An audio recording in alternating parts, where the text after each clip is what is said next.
Ready? Hey, everyone, and welcome to another episode of the When the Cleats Come Off podcast. I'm here with one of my closest friends this week. Her name is Amanda Schaefer, and let me tell you what. We met on Instagram. We clicked instantly. She is now one of my closest friends in the softball world.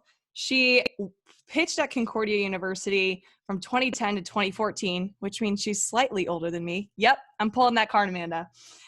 She competed in the NAIA Nationals in 2014. She has GPAC honors from 2012 to 2014. And now she's a working mama. She's got pitching lessons. She coaches high school softball. She's got virtual mental game programs. And what else do you do, Amanda? Amanda, you do absolutely everything. I'm so excited to have you on the show this week.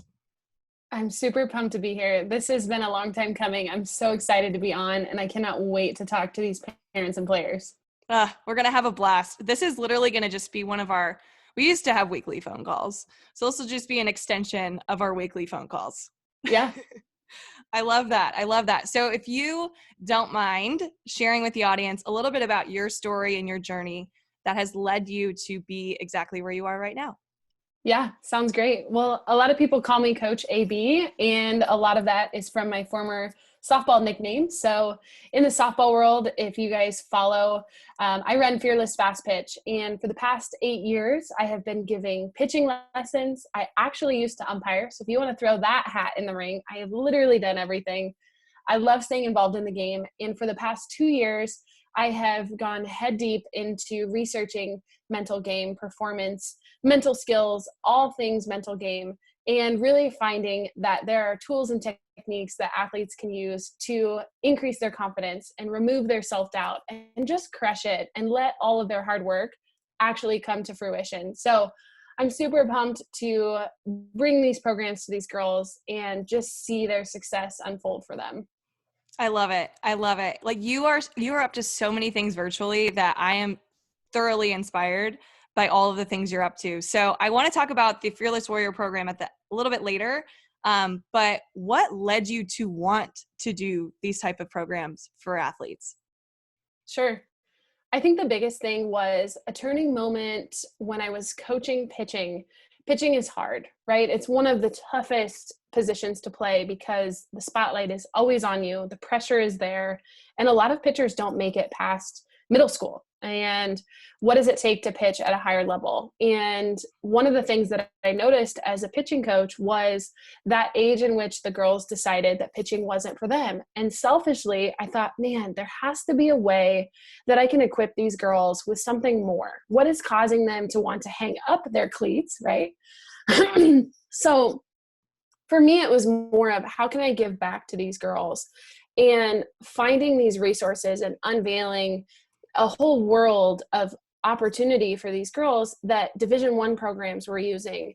And college institutions have an entire staff of performance coaches. We look at the MLB, we look at the NFL, and these pro athletes have resources to help them with their mental game. And I thought, there's got to be something for our level. And if you can teach it at a 4th grade level, you know your stuff. And so I just started teaching it, and it worked. And seeing these parents and seeing these players get so excited when their confidence soars, I mean, that's the greatest feeling, especially when you see their hard work pay off. That's the spark for me. And I haven't looked back since. Oh my gosh, I love that. I love that so much because it's so true.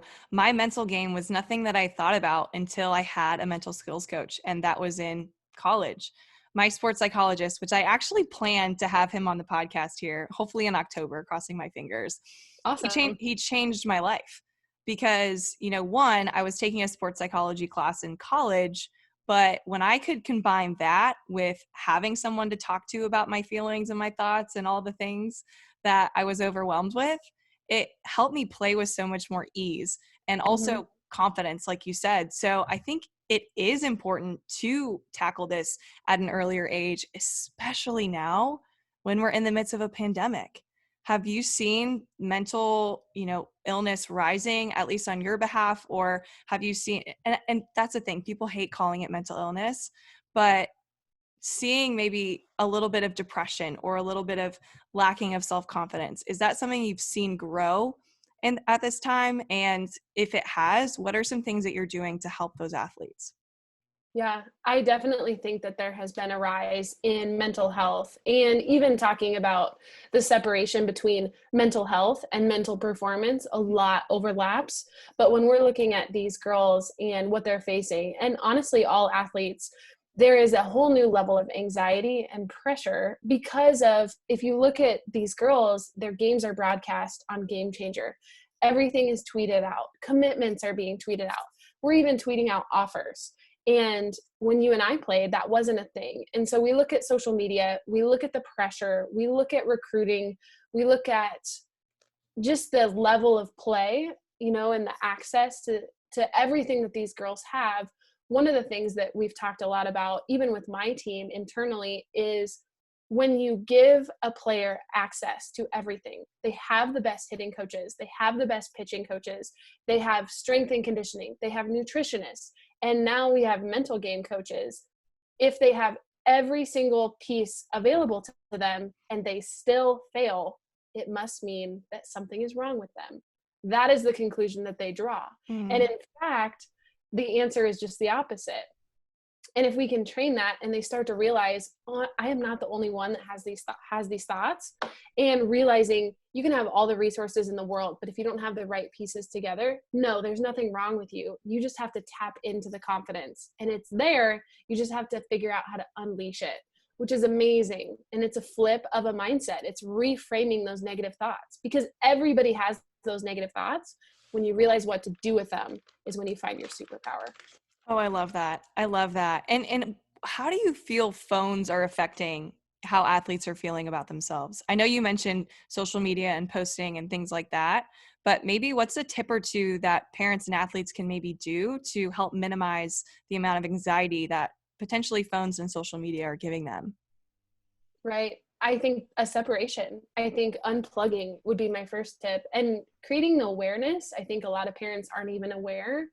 I'm not saying that parents have to get TikTok or get Instagram to watch and monitor their daughters. I just need them to be aware that they're constantly being bombarded with messages. And any typical practice, in a 2-hour practice, these girls are coming back to 60, 70, 80 notifications, and, opening your eyes to what is a Snapchat streak and why are they so important? There's pressure within pressure to respond back to these notifications. And so I would say the biggest thing is just understand what it is they're dealing with and give them the structure that they desire. So they may not want you to take their phone away, but if they can tell their friends, hey, my parents took my phone away, or my phone is shut off at 10 o'clock, it literally gives them the reprieve that they long for, but they're not willing to set those boundaries with their own friends. Yeah, I think one of the best advices I ever got, and of course it was on a podcast, because you know me, I'm a podcast junkie. It was spending the first hour of your day with just you and not your phone is one of the best pieces of medicine you can ever have. Because Doesn't that sound amazing? Right, exactly. And my best days, I can probably look back on and say that's exactly what I did. I started my day without my phone. They say, I think it was like 85% of people, the first thing they see when they wake up is their cell phone. Mm-hmm. No wonder why we have, we're focused on notifications. We're focused on what am I going to post today? We're focused on all of these things that don't matter in that moment. What matters is you. And so when I've decided to take back my morning and not look at my phone, I mean, I'm still listening to a podcast, but that's different because I make sure I don't open up an app. Sure. But when I take away social media for the first hour of my day, it's like I have control of my day, not this Right. notification or this text or this thing that can be waited till later, can be held off till later. I now feel like I can own my morning and create before I consume someone else's stuff. Yes, totally. And you feel more empowered when you're doing it. Yet I need to build that routine. So if we can hang out for the first hour of our morning. Maybe we need to have our weekly morning phone call first thing in the morning. We might have Come to have do that. coffee with me. That'd Oh, be let's amazing. go. And I wasn't planning on talking about this, but you also having a really close relationship with God, I've realized that spending my morning praying also for at least 20 minutes has really helped me, meditate and think about what I want to do that day and how I want to, serve others. And so that's helped me a ton too. Yeah. Yeah. I would say that's been something pretty transformational for me too, to end my days. So we can look at all the bad things that happened, but God says, hey, look, this is already worked out for you. And Matthew is one of my favorite books, but he says, the birds don't toil, the flowers don't toil. They don't worry about what they're going to eat for the day. And so for me, it's like, well, what's creating worry? And I know a lot of the girls aren't on Facebook. They're on Instagram. And what are we posting on Instagram? You're posting your highlight reel on Instagram. So when you start comparing your normal life to somebody else's highlight reel, that's comparison. And we know what that does. And I find myself scrolling Instagram. I find myself scrolling Facebook. And I would say that I feel more rested the nights that I plug in and journal and read my Bible. It's insane, the difference. Yeah. So earlier you mentioned reframing, and I want to go back to that because I know that's a part of your program, your Fearless Warrior program. Can you maybe give us an example of what reframing is, especially because I know a lot of athletes, they give themselves negative, comments, or even parents are saying things negative that they don't realize are negative. So give me an example of what reframing is and how we can tackle that as parents and athletes. I love this question. This is one of the biggest things that I start with parents is building that awareness. So for example, one of the questions I get all the time from parents is, well, my daughter is confident. She doesn't have negative thoughts and she's fine. She doesn't need mental training, or she does good enough. And one of the biggest things that I will bring to them is I would really encourage your daughter to journal just for a day. And I know how much you love to journal, and I know how much you work with your athletes on journaling. Yes. So how can we create the awareness to have your daughter sit down and just do a thought log? And we've even done this in our mental skills challenges. Take a thought log, just like a food log, write down everything in your internal dialogue, not everything that you say in the day, simply the thoughts that you're telling yourself, write them down. Whether it's in class, whether it's in the car, whether it's at practice, a lesson, maybe it's a game that day. What are you telling yourself at the end of the day? What are you telling yourself when you wake up and you look at your hair and you brush your teeth and you start your day, right? And you're going to start to notice these repeat mantras, these repeat words. And how can we reframe if we don't know what to reframe? And one of the things that I tell girl athletes especially is back to the phone notifications, right? We're talking about phone notifications. What do you do when you get a notification? You have a choice on what you're doing with it. And so when a negative thought pops up, if you treat it like a phone notification, you actually have a choice. And you can swipe that thought, or you can open up that notification and you can do something with it. And if you keep swiping a notification away, we all know what happens. Eventually that notification is going to keep popping up. So when we talk about reframing, it's having a technique and a tool to do something with that notification so that it doesn't keep popping up and derailing you from your game. I love that analogy. I love that. It relates. They can relate to it. So basically you're saying we should tackle our fears. Yeah. I didn't even mention the fact that I'm wearing your hat today while I'm interviewing you. So we haven't really talked about the company you own is Fearless Fastpitch. And I know I asked you this on an Instagram live that we did a long time ago, but I want to know, what was the purpose behind you coming up with the name Fearless Fastpitch? Yes. Okay. So I love this one always gets me. What? I said, I love this story. I know. It's so good. It's just so raw. It gets me really emotional because when we talk about fear, one of the things that I noticed was nobody ever really walks around saying, I want to be fearless, or I am fearless. Nobody has that innate response or desire to say that you're fearless. Yet when we're faced with fear, it can freeze us. So when I look at fear and I think about growing up, one of my biggest fears was losing my dad. And I'm sure we all have fears of spiders and tornadoes and all of those things. But if you really get present to your biggest fears, what is the biggest fear that if it came true, it would devastate you? And for me, that was losing my dad. So my dad faced a terminal diagnosis of cancer, and my whole world was on a teeter-totter, and it could go one of two ways. And I finally realized that I couldn't control my biggest fear coming true. And if I couldn't control it and waste my energy trying to stop cancer in its tracks, because you can't, then what could I do about it? And it's what really started me to realize that, this is so, I stumble over my words because I know that there are other people struggling with this, and cancer affects a lot of people. And I don't take this lightly, but once you realize that your biggest fear has come true, effectively, you have now become fearless. And if my biggest fear came true, come at me, world. And what can you do to me? What are you going to throw my way that is scarier or worse than losing a parent? And once I realized that, I could be in the moment with my dad. You know, he was ready and he had impacted me, and I had said, and I left nothing on the table, and he lived his life in such a way that was honestly fearless and to the fullest. And if I could honor my dad's life and I could honor his soul, that's truly what he lived for. And so for me, I can truly stand here and say, I am fearless. And if I can teach other young women to do that too, it's not about what happens in the chalk lines. It's about what's going to happen to them beyond, because life is hard, but we can be fearless. Oh my gosh. Do you see that? My eyes are You're like crying on me. red. You're going to make me cry. I'm sorry.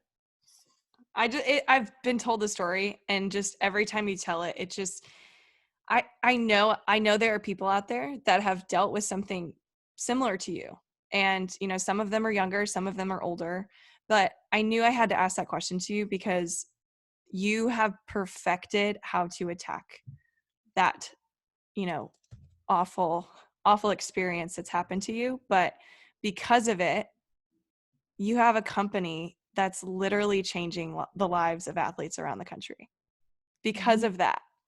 So I just think it's so powerful, and it's a testament to you and how strong you are that you have built something so special. So before I start crying, let's move on to something else. But seriously, you are such a light in this world. And I know you always tell me to shine my light, but you are shining yours so bright. And it's been so fun being your friend and watching you tackle your fears left and right. Because, you know, as a close friend of yours, I see the behind the scenes that other people don't see. And same thing for you. It's just so special to have someone like you in my life that I can kind of turn to with, you know, my fears, because you're so strong and you're such a good leader in this game. And man, I'm so happy you're here today. I'm so happy too. And I appreciate you sharing this. And I think that's what being a light means. I think people don't even realize that in order to shine your light, you have to experience the darkness. And I think, again, like that goes back to the negativity. And how do you know what confidence feels like if you haven't been on the other side? And how do you know what being a light looks like unless you've been in the darkness? And if we can brighten somebody else's darkness, oh my gosh. And I knew that there was something about you, and it's been so fun to get to know you as well. And growing the game and being a light for these girls, like why wouldn't we wake up every day driven and motivated to grow the game? This is so much fun. Oh, I love this. This is so much fun. Can we just like talk for the next 4 hours? All the listeners are probably like, please don't do that. We have lives as well. So let's get straight to this. So your Fearless Warrior program is changing lives of athletes across this country. Can you share what the program itself is and why you started it? Yeah. So one of the things that I've discovered, and we are on round 7 of the program coming up, and one of the things that I notice in the performance psychology world is there are so many game techniques that we can use to tap into the mental side of the game. And the beautiful part about those is if you prepare them and do them correctly, like visualization and self-talk and routines and focus states, if you can create those in a performer's routine, they're going to perform really well in the game.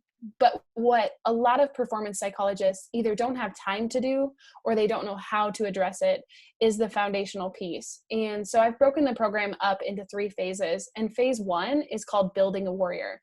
And I come from a faith background, and I understand that if your foundation is shaky, and the Cleats Come Off podcast is all about building your support system. And so if an athlete doesn't have those in place, nothing else matters. And that's what makes the program different is, I think a lot of the times too, parents think that if they take their daughter to a performance psychologist or even a therapist, that would mean that something's wrong with their daughter. Nothing is wrong with your daughter. You just want to see her succeed. And so the program is all about tapping into a fun vehicle, which is softball.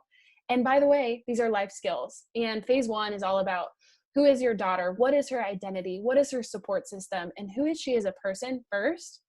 And then phase 2 is about game activation skills and what she can do on the softball field and how can she perform in the box and in the circle. And then phase 3 is about how do we keep that and how do we grow her as a leader and how can she impact others and how do we send her out into the world as a fearless warrior. And it's fun. It's a blast. It doesn't have to be, sitting on I think people imagine, I have to go sit on a couch with a box of Kleenexes. No, let's have some fun with this, right? And Yes. it's a blast.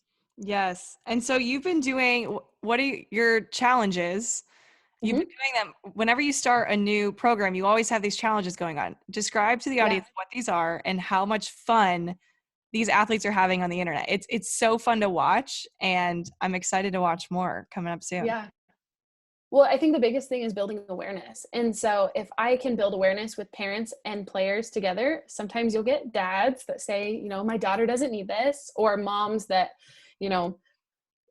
they want their daughter to focus on these things, but the daughter's saying, Mom, stop telling me to smile, things like that. And so it's really unifying the parents and the players together and seeing, okay, here's your mental game state. It's kind of like the pretest. And we do thought logs and we do challenges. And I really encourage parents and players to think out of the box. And it's fun too, because I didn't say that the parents had to do the challenges, but the parents are doing the challenges. And I've even had coaches competing against other coaches and other teams. And it's just that building block to start building the trust and understanding, okay, if I sign you up for a mental skills program, this is going to be fun. And it doesn't have to be hard. And, we don't have to trudge through the material. It's fun. And that's what the challenges are. And of course, it's on social media and, it's just a blast. And it's fun to see the breakthroughs that the girls have, even in the free challenge.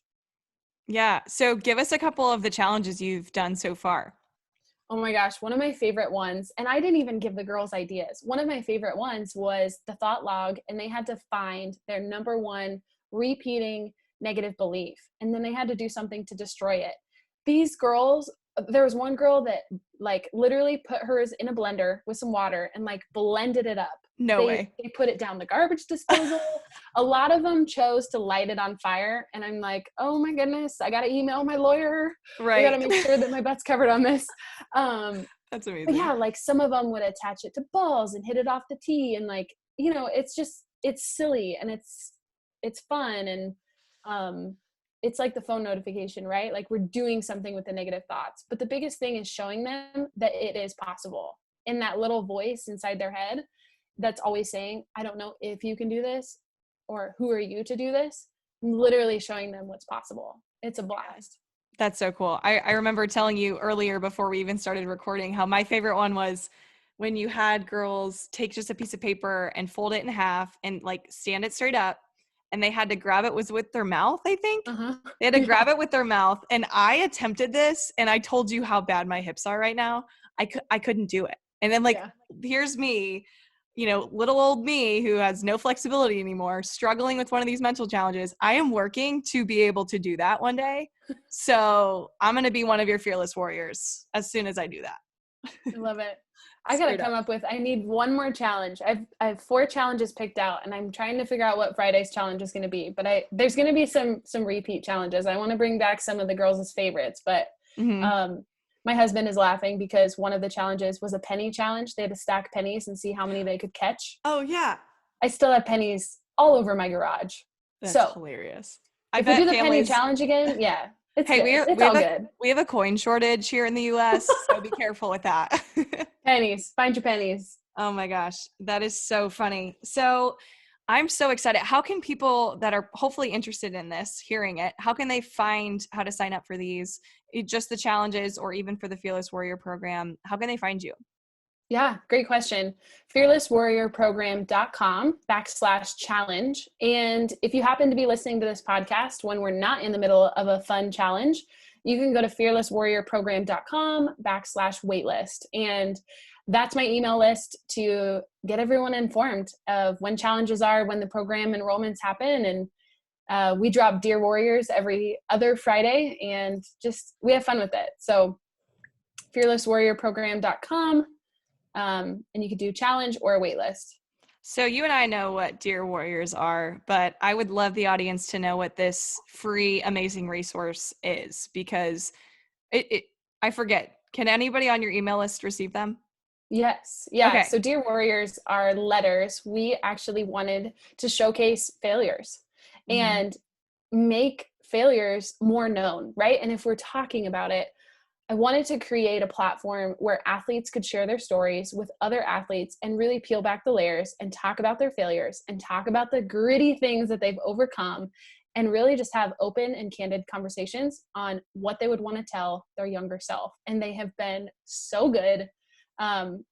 We've covered it all: injuries, riding the bench, being a good teammate, getting cut. Like, these are just so awesome. Like, I would have loved to have these as an athlete, just to know that you're not alone. I love that. And what's funny about that is, it's hard to talk about our failures, especially when you're young.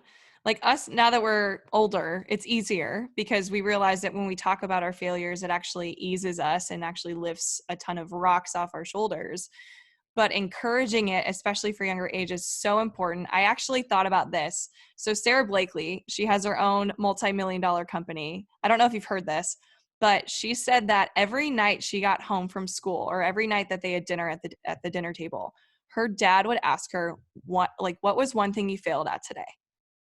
And he Yes. encouraged her and her siblings to all say one thing that they failed at, because he encouraged failure, because he knew that when you fail, it's an opportunity to learn from it and actually become better because of it. So I think it's so crucial to do things exactly what you're doing, is have some of the best come in and say their failures, because a lot of athletes feel like they're the only ones that are suffering through this failure of going over 4 in a tournament. Or, because that used to be a huge failure for us growing up.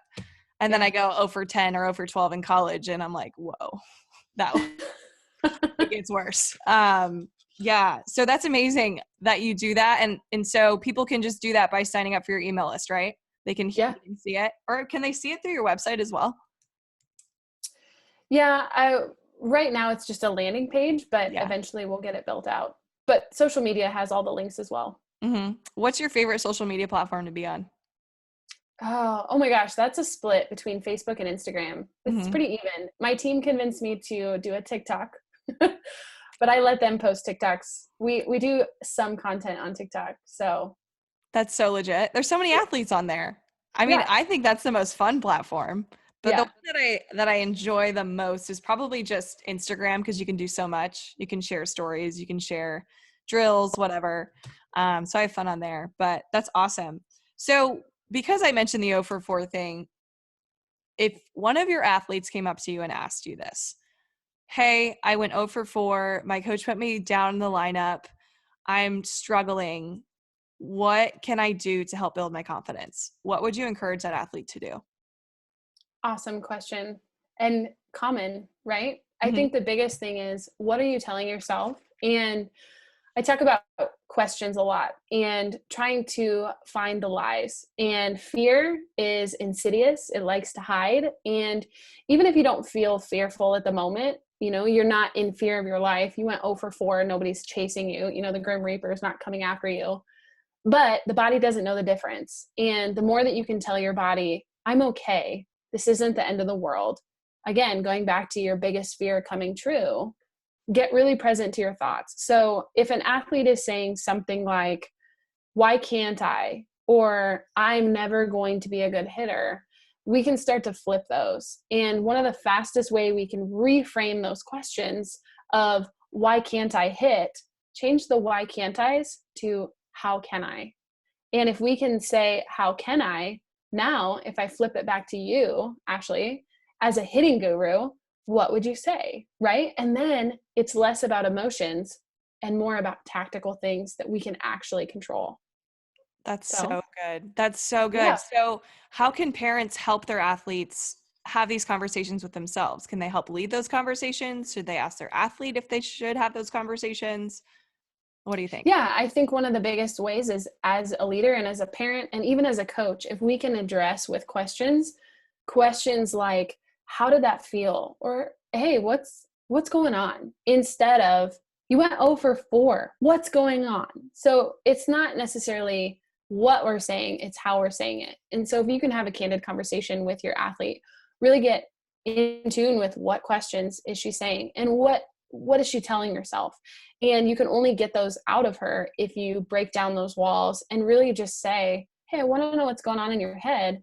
Then you can start to find those patterns of I'm never going to be as good of a hitter as Ashley, or why can't I be a better hitter? Or maybe it's something like, why can't I hit the outside pitch? Instead of how can I hit the outside pitch? And you can say those exact questions.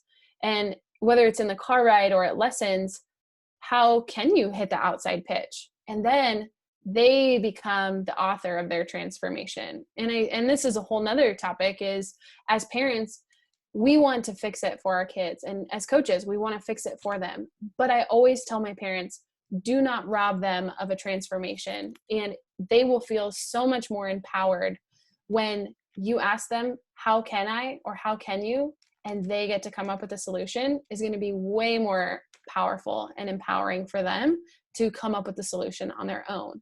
And if they don't have the solution, they have the resources to ask. Okay, great. You don't know how to hit the outside pitch? Call your hitting coach. And then they still feel like they have a plan to address it. I loved when you said that they're the author of their transformation. How true is that? I Mm-hmm. think one of the things, at least over here with my company, is what I want to do and try to inspire is have athletes take ownership of themselves. And you're basically telling them, take ownership of your thoughts, take ownership Mm-hmm. of all of these things coming at you. And so if parents can help encourage their athlete to take ownership of that, and even in the car, say, are you ready to have this conversation? Are you ready to talk about how we can get better at this? And, have them say yes or no. Just tell them it's going to happen sometime. You just tell me when it's going to be. And when you're ready to have that conversation, I feel like that could be one of those car ride home conversations Yeah. that goes so much more productive than this is what you did wrong. This is what you did wrong. Try not to do this anymore. Don't do that. Don't do this. Because the athlete, they know that they screwed up. Mm-hmm. They know that they didn't get the outcomes they wanted. But if we can help encourage them to at least think about, okay, well, if we struggled, what is it that we can do to get better the next time? That's how we can help them. So that's exciting. I love that. I love that you mentioned that. So speaking of questions, I want to wrap up today with asking you some questions, which you have no idea what they are. Straight up, No, you kind have of no nervous. idea. I actually have 6 here, so I have to decide which one I'm going to eliminate, Mm-hmm. which is stressful for me, because I think they're all really good questions that can help bring a lot of value to this conversation. But before I ask you these questions, I want to thank you for being on the show today. This was an absolute blast. I know that you're coming on the show again. I mean, you're one of my best friends, so it's obvious it's going to happen.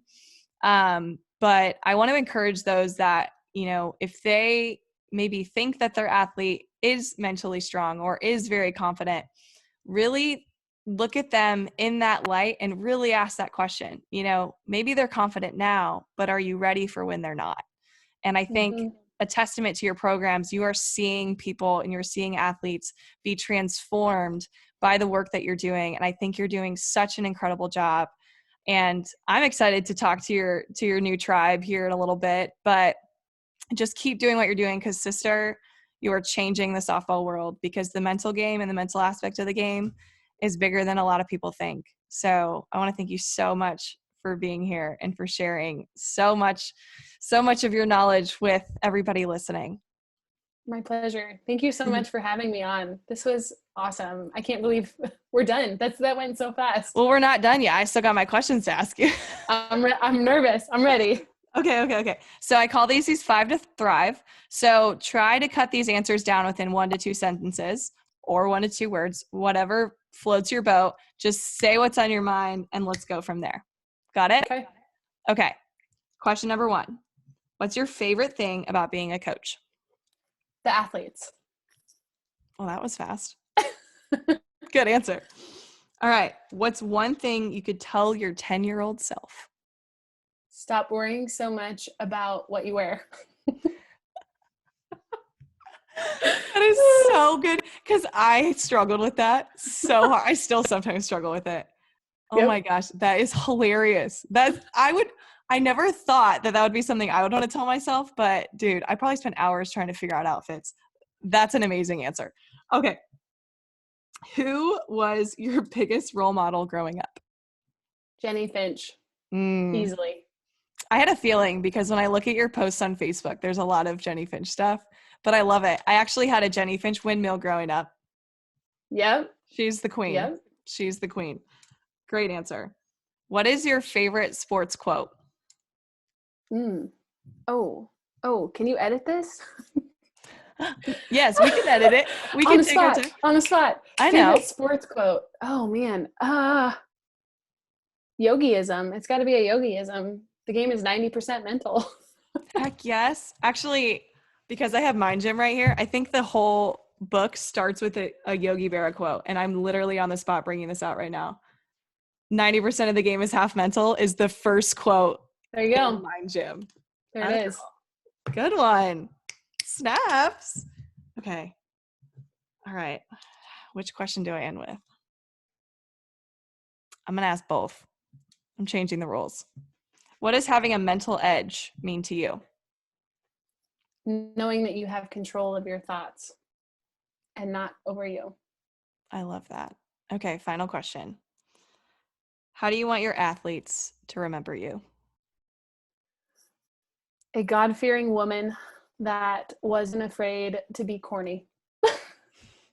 You're my spirit animal. I am so grateful to have had you on the When the Cleats Come Off podcast. This was an absolute blast. I can't wait to share this with the world and have people be inspired by your words, inspired by your programs. One final thing, I know you shared it before, but let's say it again. Where can people find you on social media so they can continue to follow you?